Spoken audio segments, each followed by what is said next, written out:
Welcome to Her Expat Life, the YouTube channel that is dedicated to informing, inspiring, and guiding female entrepreneurs, digital nomads, and expats on their global journey. We unpack it all here, whether it's working remotely, visa information, the emotional aspects of moving abroad and leaving friends and family members behind.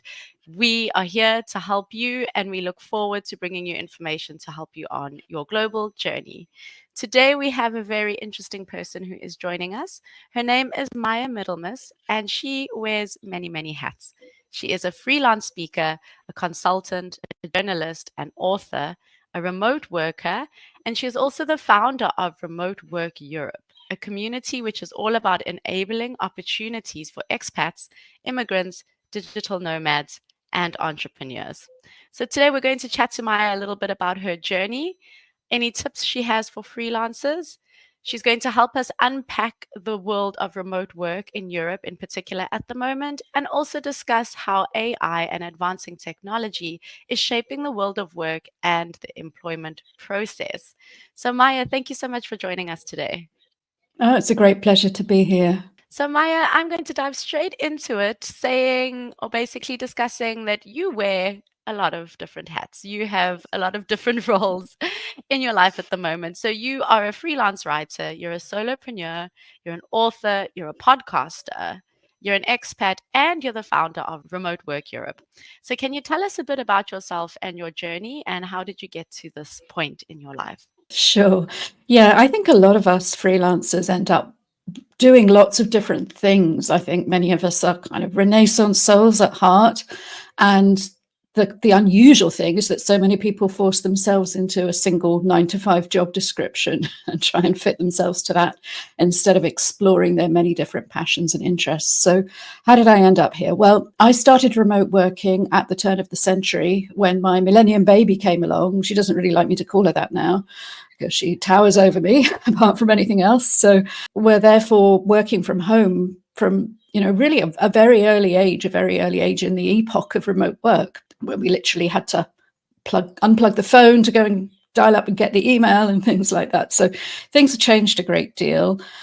Over that time, I had another daughter, and then at the end of that first decade of the new millennium, we decided to move and wanted to move out of London. It really, my business, I was in an employed job, but it was a subsidiary business, and I was finding more and more that I simply didn't want to be living in that commuter belt in the city. We were going to move somewhere within the UK, and then eventually we decided that actually what we were really looking for wasn't in the UK at all. We preferred the Mediterranean family climate and meteorological climate and lifestyle.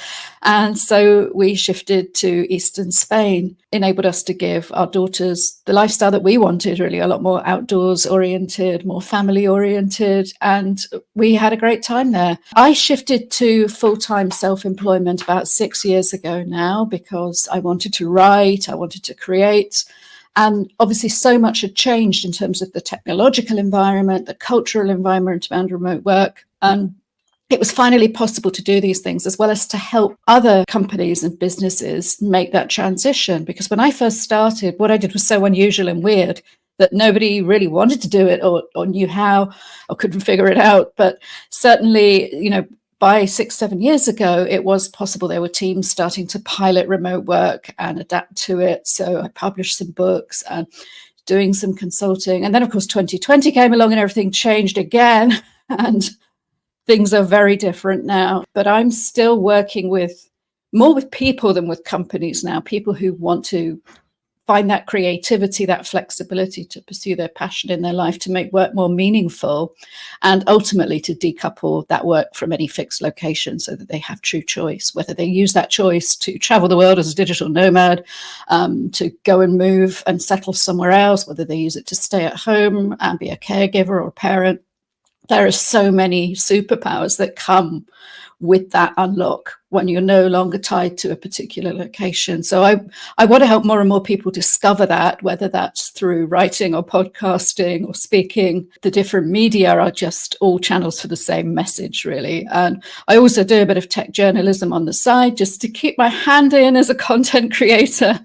also to support the development of Remote Work Europe, which is a community network. So we're trying to bring together as many different people as part of this movement, people who are already remote workers and people who aspire to that and are looking to make that big change in their life. What an amazing story. And I think it's quite interesting and exciting to speak to someone who was doing the remote work thing way before it became trendy and popular. Like, you've described yourself, I think it was on your website, as the OG remote worker, and yeah, I think there's a lot of wisdom that you can actually hold, especially when we're going to start unpacking the idea of, is this just a trend? Is this just a bubble that's going to burst? So we're going to dive into that a little bit later. But my next question for you, Maya, is your team runs Remote Work Europe, a portal for remote job postings and resources for job seekers and remote workers. How did you start this project, and what is your vision for this platform? It started almost accidentally, really, because we were coming out of that lockdown period. A lot of people had had a taste of remote working who'd never considered it before. Before that, a lot of people, there were so many barriers that what I did was aspirational to some, but it didn't seem accessible. Whereas suddenly loads of people have had a taste of remote working. And in 2021, things were starting to unlock. And I think I saw somebody posting on Facebook something like, does anyone know of any work from home jobs going? And they posted it in a local village Facebook group or something. And I thought, no, this is such a stupid place to ask that question or such a bad way to ask that question when there are global distributed organizations you could be working for, or you could be creating a freelance career, you could be a virtual assistant, you could do so many other things. So I put together a community of Remote Work Spain initially to try and bring together the immigrants, the expats, the nomads, and the Spanish people who wanted to work remotely, because at that point, there was starting to be this tension between organizations saying, right, everybody's been working remotely for a year, but now we want you back in the office. And people were pushing back against that. In Spain, there was an interesting dynamic of a lot of people had gone home to their family areas and villages, whether that's coming back from other countries or from the cities. And so there was a tension there. And so I started this community just in Spain to bring together all of those questions, try and provide good answers, try and provide actual solid advice when it came to things like taxes and immigration and all of that, bringing in experts to help with the bits that I couldn't help with. And then over the next couple of years, I realized that I had lots of people in this community who weren't in Spain at all. They were coming in from other areas saying, well, I don't know where to ask these questions, but can you tell me about self-employed taxes in Germany or something? Well, no, I can't. I don't know anything about that. So we started to grow the network and identify partners who knew the local remote scene in different countries across Europe. We've now got 10 Facebook groups, I think. Spain is the biggest and most developed. We've got strong communities growing in the UK, Sweden, Ireland, Italy, lots of other countries. Some of them are brand new, and we're still looking for more great country admins in different regions. So do check our website if you're interested in that. It's a great opportunity. And really, we want to grow into a network that is powerful in Europe. I'd love to see us having more of an advocacy role in future. At the moment, it's very much about dissemination of information, sharing best practice. We offer books and courses. We bring in experts to come and talk about different subjects. For example, we're doing a webinar next week about all the different visa routes to Spain for non-Spanish people, particularly non-EU passport holders. Because the ironic thing is I was an EU passport holder when I moved to Spain, but now that's been stripped away from me. We won't go into that. But the whole migration thing, borderless business, is incredibly interesting to me because we have the technology, we have the infrastructure that we can work truly anywhere and conduct business from anywhere. And yet the regulatory framework and the legal framework lags behind that, as it always does. So trying to help people figure out where they fit within that. And, if I can be a Brit with permanent residency in Spain and my business in Estonia and all these different elements, everybody can put their own jigsaw together and come up with the perfect solution. But that's what Remote Work Europe's all about. And we have a weekly newsletter where we share jobs. We have training events to try and help people. It's hard to get a remote job. It's hard to get somebody to pay you when they've never met you and to hire you. For some people, it means taking a step into self-employment or something a bit more flexible. Again, that's a big step for a lot of people. So we try to debunk myths, block scams, expose frauds, share quality information and advocacy about remote working in Europe. And, at the edges of Europe as well, we've got a group in Turkey and the UK, so it's growing all the time. Amazing. So I touched on this a little bit earlier, and I want us to unpack this. So at the moment, remote work is quite trendy, and it feels like everyone is on the hunt for that remote position that allows them to work poolside from a villa in Italy. So, in your experience, what are the true pros and cons of remote work? And is this a bubble which will pop, especially with the news of companies like Dell saying that remote workers Mhm. won't be considered for promotion? The Dell story was so surprising because they were actually one of the remote work pioneers. Way back 20 years ago, there were people working remotely for Dell. So that was a shock. The thing is, this whole idea about a bubble it's society and media fuels hype. So what we get is something that's been accelerating. Remote work was growing around the world over the last 20 years or so. It didn't get invented in 2020. There were lots of organizations doing it. There were lots of people doing it. Then it went crazy. And then you have the bubble. And then whenever there's an unsustainable expansion, the laws of physics in a bubble say it's going to contract again at some point. So of course it is. I mean, we could talk about the dot-com bubble in the early part of the century, and loads of businesses lost money, investment. There was a global recession, but did it mean the internet was just a fad? Good Rather, point. no. So, what it meant was the hype became unsustainable. Lots of people backed the wrong horse in a race that they couldn't see the outcome of. So, it's one of those things, rather like AI or cryptocurrency, all of these things, you can say that, yes, it's a bubble because people get excited, people exploit the wrong ideas, gullible people get sucked in, invest in the wrong thing. And then eventually all of that collapses, but it's what's left after that that really matters. And every time people talk about remote work being a bubble, every time there's an expansion and contraction, the demand for remote work increases. More and more people want to do it. More and more people have proved that they can do it. Organizations who managed to get away for years are saying, well, no, it would never work for us. Well, actually, if you kept trading during 2020, then it did work for you. You can't really hide behind that excuse anymore, even if you have got a 15-year lease on a really expensive downtown office somewhere. So, calling people back, it's becoming a competitive differentiator, and the war for talent is going to mean that more and more organizations are going to have to consider flexibility. And that flexibility won't just be about you can work from home. For some of them, it's going to be including workation and digital nomad policies and offering different kinds of contract, offering people flexibility about how they do the work, whether they do it in the middle of the night, if that happens to be what their natural circadian rhythms dictate. Because more and more people are just seeing it as utterly pointless to commute to an office, to sit in a cubicle next to somebody else, having a Zoom with somebody in a different country. Why would you do that once you've tasted something different? Absolutely. And I think it's interesting point you brought up circadian rhythm. So I think it's going to reach a point where it's not just flexibility of where you are, exactly what you're saying, but at the end of the day, are the outputs there? Am I meeting my Mm. KPIs? Am I meeting my deliverables? Am I doing the work? Am I doing it up to standard?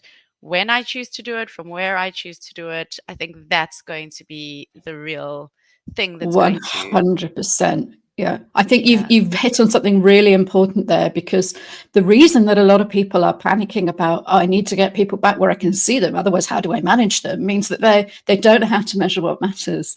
And if you're measuring your productivity or effectiveness by bums on seats, or whether people are clocking in at a certain time, that's utterly irrelevant in knowledge work. And what real distributed organizations do is they find ways of measuring the work and measuring what actually matters as outputs, and making that visible, making that transparent, making the work accountable to other people in the team. And then how and where that work takes place is absolutely irrelevant, as long as you can see it's being done. And when it comes to working in the middle of the night, well, we live in a 24-hour world anyway. If you're collaborating with people on the other side of the planet, it might be very valuable to have people who are night owls who can, or they might not need to work synchronously ever, and they can simply collaborate by sharing documentation and communication effectively around the clock. But we do all have different ways of working effectively. And that whole 9 to 5, 40-hour work thing, that's a legacy from 100 years ago, the yeah, Industrial Revolution. We're not working on a production line cranking out cars, and we've all got to do our bit in the line, otherwise the car doesn't roll off the other end. Knowledge work is different, and the world is gradually waking up to that. I hope. Thank goodness. For the sake of some fair perspective, can we talk about some of the cons of remote work? So everyone is picturing sipping on some cocktail at a beach just after completing a 2-hour workday, lapping up the sunshine. What's the reality for most people when it comes to remote Well, work? can we talk about the terrible Instagram lifestyle and stock photography associated with remote work and digital nomadism? You know, it's ridiculous. I've never been able to work on a beach. I think that getting sand in the keyboard would probably invalidate your Apple Care, or a coconut might land on your screen. Or, you know, it's ridiculous. People don't work like that. But if you can work co-working or a cafe with a beach across the road, then you've got it made. But you don't take a picture of that for Instagram because it's not quite as sexy as, look, this is me in my hammock under a palm tree or whatever. The reality is work is work. We all have to get it done. Not many people are actually self-disciplined enough to do that work when they're surrounded by distraction. I'm not a digital nomad. I love to travel and I love to take my work with me, but I also know that there's certain, when I'm planning a trip, I plan my work around it as well, because there's certain things I find it much easier to do in my home office where I'm clear of distractions and interruptions. And I really admire people who can just roll off a long haul flight and go straight into work and create. I mean, people should be hiring anybody who's got that self-discipline and that focus, who can do that well and easily, because it's an incredible discipline, especially if you've just arrived somewhere new and you'd much rather be out exploring it. So, you know, those people who can truly master that are a rare breed, and they can bring so much productivity and effectiveness to any organization. The reality for most people is that work is work. You get it done and then you live your life. And what remote work means is that you can live that life wherever you want to. You don't have to be in expensive accommodation on the outskirts of a big city somewhere where there's a business district or an HQ that you have to commute to. For me and my family presently, we live in eastern Spain, just not far from the third city of Valencia. So I can be downtown in a really cool city in 20 minutes, or I can be on a beach in half an hour, or I could be hiking in the mountains half an hour the other way. So, you know, that's what life is. The fact that I can choose where to do the work means that I can access that life wherever it happens to be. The two are very different. And some people find it too distracting to work with too much stimulus going on. Other people find that they can't work because it's too quiet. So some people might find a solution like a shared office or a co-working, or going to work in a cafe. You know, if you like that buzz. I don't. I mean, as a writer, I can bear that kind of situation. It's been so long since I've worked in somebody else's office. I don't mind going to do research or something in a cafe, or reading. I might take my laptop down and, you know, experience a higher quality coffee than I can manage at home just for a change. But for writing, I want to be at home. I don't like that distraction. So I think self-awareness is really important, but a lot of people don't thrive with remote work, and they need a buzz that can only come from being around the same group of people all the time. Then you can still choose something like a co-working or a rented desk, so you can have the benefits of that. You might have a 10-minute walk in your own community instead of an hour and a half on public transport into a city centre. So you can make remote working work, definitely. And also, when it comes, one of the other things that people often criticise is collaboration and working as a group. And I would say that we do have amazing tools for that now. And you can do an awful lot online that you couldn't before. Technology gets better and better all the time. I'm privileged to write about a lot of it, so I see a lot of the direction of travel as well as what's on offer. And the final thing that people tend to criticize about remote work is a lack of relationship. And I would only say that it doesn't depend on sitting next to somebody to do the work to build a relationship with them. And the best fully distributed organizations spend a lot of time and investment cultivating relationship, including amazing offsites, bringing people together to actually build those interconnections and do some kinds of brainstorming and collaboration that they might get a different energy for when they have people in one place. But working remotely certainly doesn't mean you never meet people. It doesn't mean that you never go out.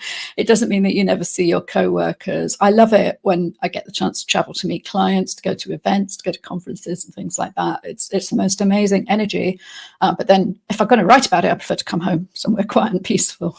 I really like the point that you highlighted, that for you specifically, what you prefer. So I think people also need to bear in mind the type of work that you do. For example, being a writer, you do need a little bit more of a quiet space where you can concentrate and you can think, but the nature of the job will also impact the nature of your remote work Definitely. experience, which I think is a fair point to mention.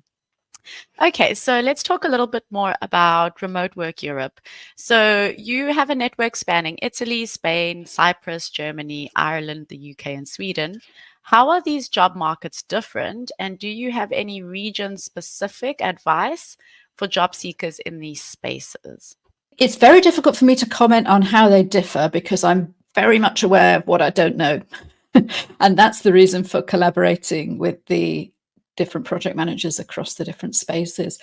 The best advice I would give to somebody is don't make any assumptions about things being what you're used to or what you expect or what you think will carry over if you move to another place or you want to move somewhere else. There are more than half the countries in the EU now, I believe, are covered by some form of digital nomad visa. And so you do have the option to go and say, right, I'm going to live here and I'm going to be able to work legally. But even those visa terms vary massively in terms of whether you become a tax resident, what taxes you might have to pay, how long you can stay, whether that's a path to permanent residency. In most cases, these visas are misnamed remote work visas rather than digital nomad visas because they're all for a minimum of a year. So the only consistency is that it's inconsistent and you shouldn't. I mean, that's why we love Europe, right? Because we do have this incredible diversity within a relatively small continent. We have so many different languages and cultures and traditions. And whilst we have some regulation and even some employment law in common, the reality is on the ground, things differ massively. All I would say to people who are considering a move to any European country is, first of all, see if we've got a community there already. Come join us in Remote Work Europe. If we've got one, we'll make you very welcome. But you must do your research. Don't assume that even countries that are next door to each other are going to be at all similar in working culture, in opportunities, even in facilities. I mean, it's easy to say, oh, well, it's, Europe, everybody's got access to decent broadband now and so on. Not necessarily the case. So do your research, then do it a bit more, then go and talk to people who are living the life you aspire to. Maybe don't overcommit. I still find people popping up in Spain who say, oh, we've just bought a villa. And so we've never lived here before. And so what? Yeah. You never rented for a bit first to just see whether I would say definitely we have great flexibility now. You can take your work with you. So if you're thinking of making a permanent shift somewhere, fantastic, but check it out first. Don't burn every bridge in your home country. Don't necessarily deregister from your tax and social security where you already have a track record, and really do your research. We hope that Remote Work Europe will form part of that research if we have knowledge to share. A lot of our country admins are very knowledgeable. They're not all natives in the same way that I'm not a native of Spain, but we've often found that people who have settled as an expat, as an immigrant, they've got more of that appreciation of what's unusual or complicated or difficult to navigate, that a native person might take for granted more. So we will always try to give you whatever advice and support we can, or point you in the direction of further resources. But we definitely don't have all the answers, and we're all learning all the time. Thank you for your transparency. I really do appreciate that, because many organizations will say, "Oh no, we can help you with everything. We know everything." And the reality is it's not a fair statement to make, because there's a lot to know and things are also always changing, Yes. especially when it comes to digital nomad visa information. It's like you get this and then a month later the regulations have changed and everything is outdated. So yeah, but I think knowing that there is a sense of community of expats, which is also what we Mm, try to do with her expat life, just having the sense of you are not alone. There are people who have gone yeah. through this, people who will help you, and people who understand the process, people who've been through Yes. it, and who can also give some empathy to how frustrating and difficult and yeah, especially with countries like Spain, where I'm also currently living, the bureaucracy is a Right. nightmare. Yeah, it's So a just challenge. Nobody believes it, when you come to yeah, Spain. It like even Spanish people pay somebody to do their admin for them. It's not that somebody's picking on you because you're a foreigner. It's like, no. seriously, you want to outsource this because you do not want to spend your life trying to get that appointment. Exactly, exactly. So just knowing that there is a community out there who have been through it before and that are willing to help you really makes a big difference. Yeah. Okay, so let's talk a little bit about scams when people are looking for Mm. remote work. So, as with all good things, there are some bad apples that take advantage of people, and scams within the remote work job seeking markets seem to be growing. How can job seekers spot a scam and prevent themselves from falling victim?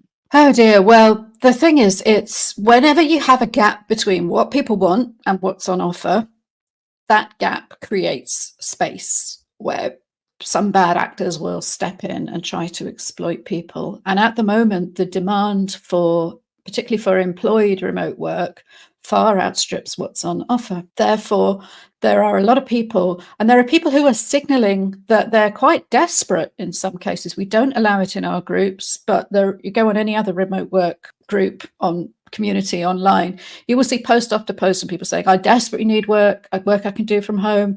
I want to do, and I really pity their inboxes because there are so many people who will move in there and it's so easy to do.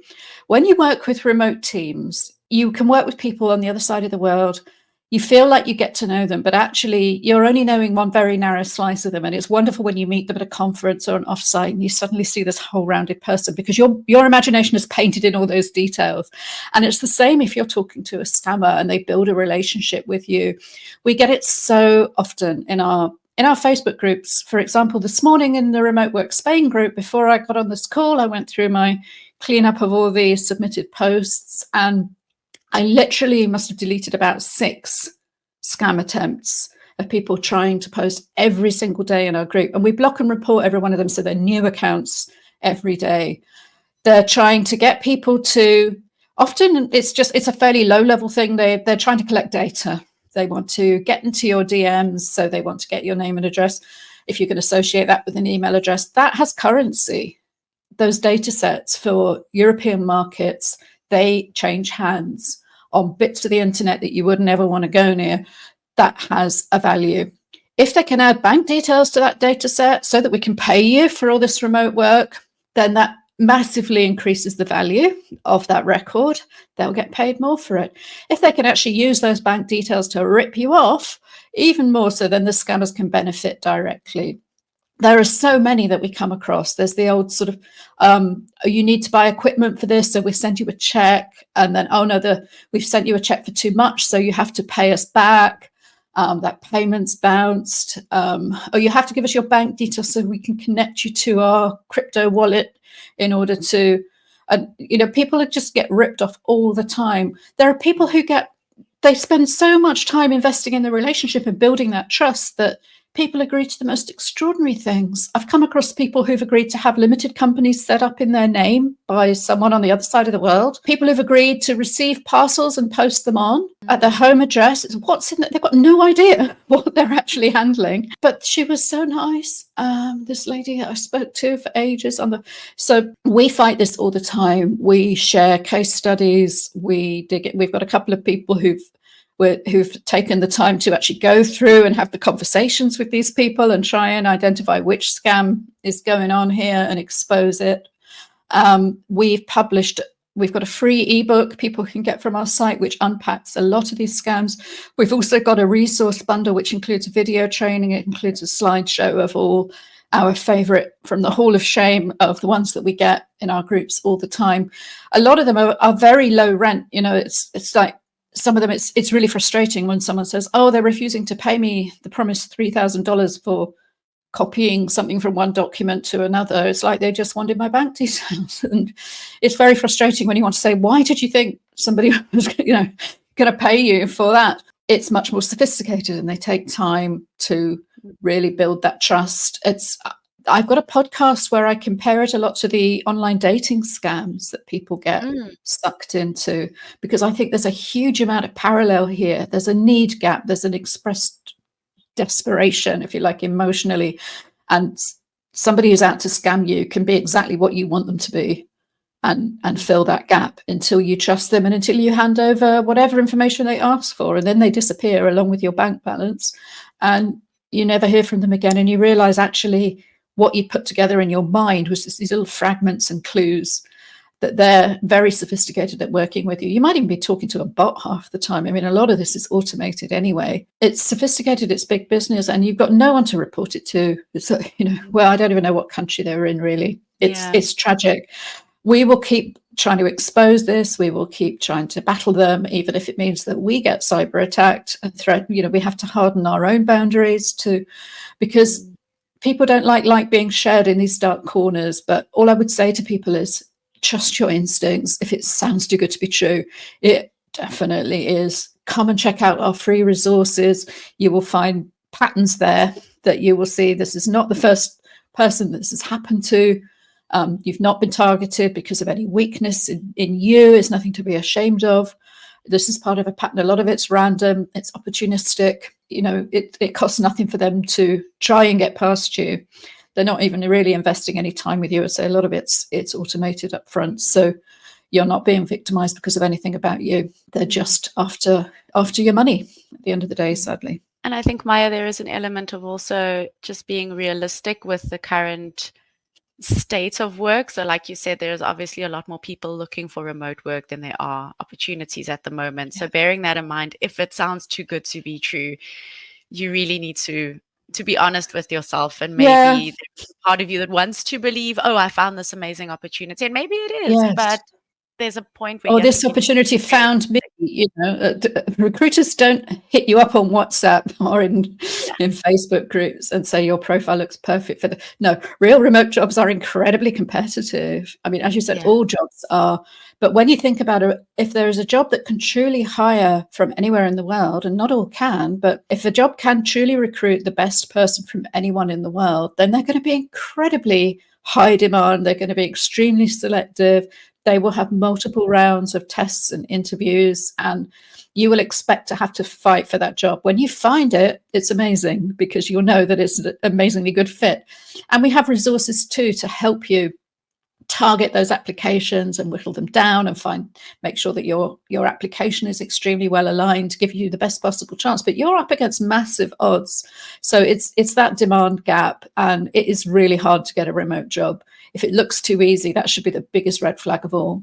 Yeah, and I really do encourage people to also do their research on the company or organization that is attempting to hire you. So if they're a legitimate company, they'll have legitimate resources. They will have, you'll be able to find reviews of them and work that they've done and people who've worked there. And again, if it seems too good to be true, it's not difficult, right? I mean, the research can be quite basic, as much as looking at that recruiter that connected with you on LinkedIn. Do they actually work for that company? Does the company have the vacancy advertised on their careers site? Because a lot of these scammers will use the name of a well-known company. They say, oh, Amazon is looking for product managers. It's like, really? And they're using a Gmail account? No, I don't think so. But, there's a lot of companies who do get their names used in vain to try and add legitimacy to these posts. But really, 10 minutes of Googling, you can very quickly debunk these things. And then the final thing I'd like to say on that is, don't just delete, please report them. We don't know where these reports go when you report something as spam or exploitation, but if these people are trying to obtain money by deception, it's whack-a-mole. We'll never take them all out, but the more people report each individual one, the quicker that particular account gets closed down. I know they'll just steal another one and it does feel thankless, but I really try to take the time to do that extra few clicks and just flag them, so it's not just us that never sees them again. I really do appreciate that. And yes, maybe they can open another email address, but you're adding some friction to the process, at least making it a little bit more challenging for them to continue. It's like putting a good lock on your front door, or a box from a burglar alarm company or something.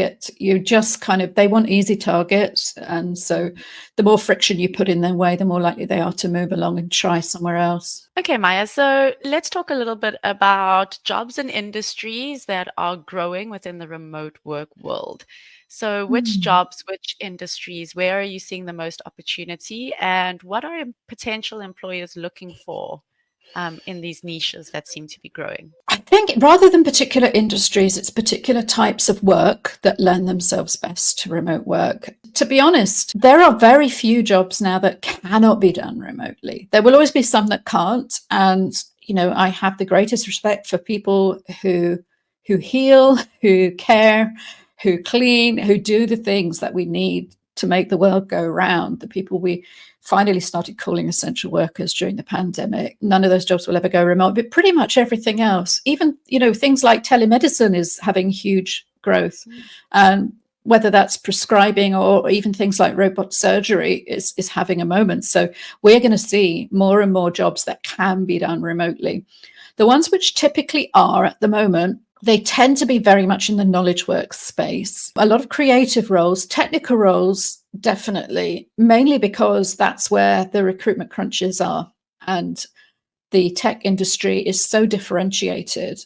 People say, well, I'm a developer. Well, that doesn't mean anything. But once you drill down to, I'm an expert in this particular industry and this particular programming language, and that, then you get down to, a handful of people in the world who might be perfect for that job. So people have got to acknowledge that they will be able to hire, to find that person, they've got to cast the net really wide. And rather than actually go through the steps of making that person emigrate and give them a visa or whatever, it's much easier to hire them remotely. So those are the industries where we're seeing the biggest range of opportunities, because those people are in demand. And if somebody says, oh, you've got to relocate to Silicon Valley, well, then a competitor who can offer them a remote contract is going to get that person.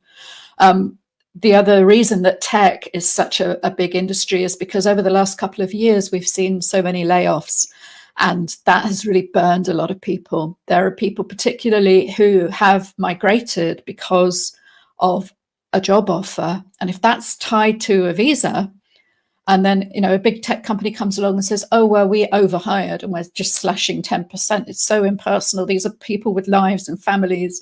And people are not going to put themselves through that again. So we're seeing a lot of people who went through that in the last couple of years. They're either setting up their own thing. We've got some very interesting startups emerging, or they're looking for remote work only. So they never have to move to the other side of the world again and uproot their lives and their families, not because of choice, but because that's where the work was. Well, now the work can come to them. They've proved they can do it. They've got the references and the testimonials and the track record. I think redundancy isn't being looked on in a negative way now, because everyone knows this has happened. So the tech industry is definitely where the growth is greatest. But that said, there are a lot of jobs in the tech industry that aren't technical as well. The kind of work I do, which is writing about technology, that can be very easily done from anywhere, of course. So I think it's definitely worth making a case for it and continuing to advocate for remote work. It gives the recruiter and the hirer so much more flexibility to find the right person. And it's far from universal, but for your average expat or remote worker, there are always going to be places that you can hopefully have an edge, particularly if you are fortunate through an accident of birth to be a native speaker of the language of the internet, which is a huge advantage in Europe. That means that at the very least you can teach, you can pick up a TEFL certificate, you can get online and do classes. That can be a race to the bottom pay-wise, but it can be a start. If you can then specialize, and rather than just teaching kids in China or something, but instead you develop an offering in business English or medical English or something like that, you can actually charge a lot more. I spoke to somebody once who teaches aviation English, because apparently every pilot in the world has to know a core vocabulary of English. And as a retired pilot, he was the perfect person to do that. And of course, airlines will pay very well for that. So don't ever think, you're limited. Just everybody knows things, everybody has experiences. The beauty of putting your own work together is that you can combine that in a way that's unique to you. And then all you've got to do is find the person who's looking to pay for it. But that's where we try and help. Maya, before we wrap up today, there's one topic I'd like to delve into with you, and that's because this is another area of passion of yours, which is technology, and then leading onto that AI. So, how does AI affect job seekers and their experiences during the application and interview process? And how do you see AI influencing this space?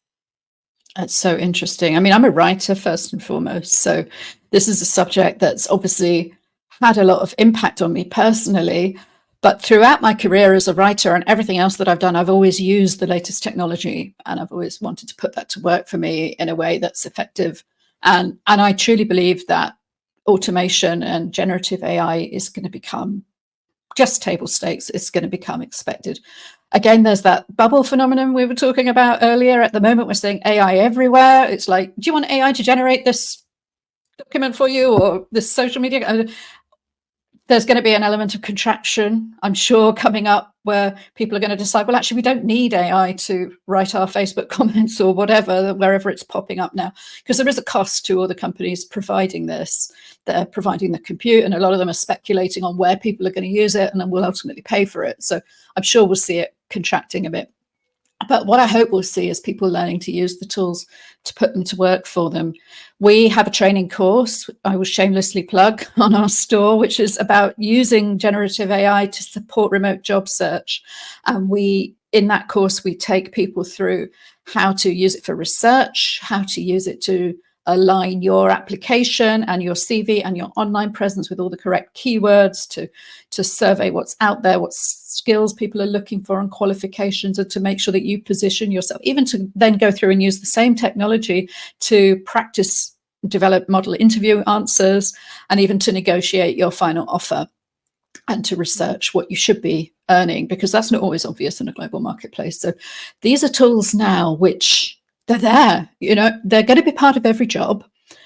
Jobs are going to go, jobs are going to disappear. And as a writer, I'm very aware of that, particularly at the entry level to the market. I think there's going to be an awful lot of jobs that's going to be very hard for people to get into, because you can say that a senior and experienced writer or lawyer or whatever, their skills are still going to be needed. But how do people reach that seniority if the AI can now do the work of a junior paralegal? Where's your pipeline? So these are things that industries are going to have to grapple with over time.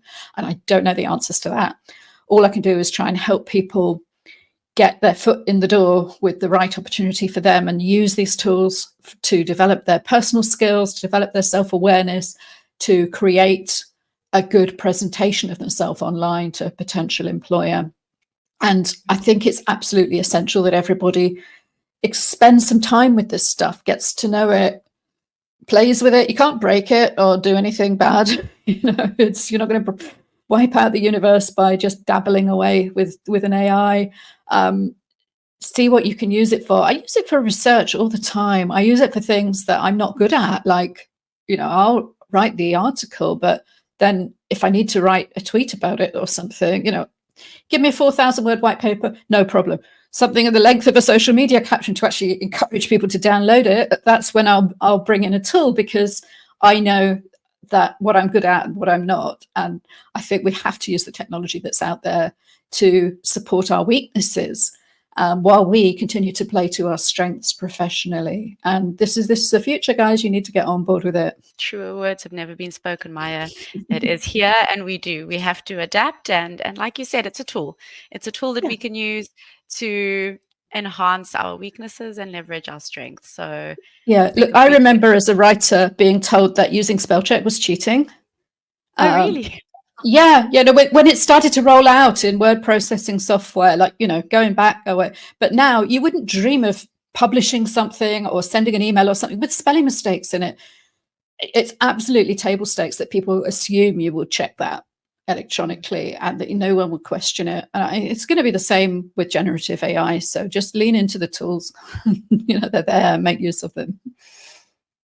Maya, it's been an absolute pleasure to speak with you. I know there are a few things we didn't get the chance to chat about, but I hope to have you back in the future to maybe Yeah. unpack a little bit more the advancements in technology and the world of remote work. But for now, how can people get in touch with you? How can people reach out to you? Well, we would love to welcome you. Remoteworkeurope.eu is our website. From there, you can find links to all of our articles, to our country communities.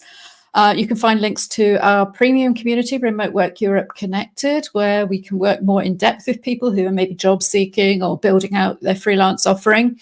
That's a very low cost way of getting community support to do that and to work one-to-one with me and the other country leaders. We also have a link there to our mailing list. We put out a newsletter every Friday, which has all the latest podcasts and publications and jobs which are handpicked to be available to people who are based in Europe. So do sign up for that. We'd love to have you join us. Thank you so much, Maya. Once again, thank you for taking the time to speak with us. Very, very insightful, and I really do hope our audience takes away some pearls of wisdom from today's chat. It's been a great pleasure. Thank you for having me. Just a reminder to our audience at home to please visit our website, herexpatlife.com, to view a list of our comprehensive offerings. If you are a remote worker, if you are an expat, if you are a digital nomad, we have resources and packages to help support you on your journey. If you're thinking about it and don't know how to make the big step, big leap, please visit our website, get in touch with our team, and we can help you personalize a package and plan to get you on your global journey. Please make sure to follow us on social media as well. Make sure to click subscribe to our channel so you can keep up to date with all of our videos. And we have also recently developed an app, Her Expat Life, to help our global female community connect internationally, network, meet people, and build community. So that's it from us. Please make sure to drop your thoughts in the comment section below. If there's anybody you'd like us to interview, let us know. If you have any topics you'd like us to deep dive into, also please do let us know. And until next time, take care and we'll chat with you soon.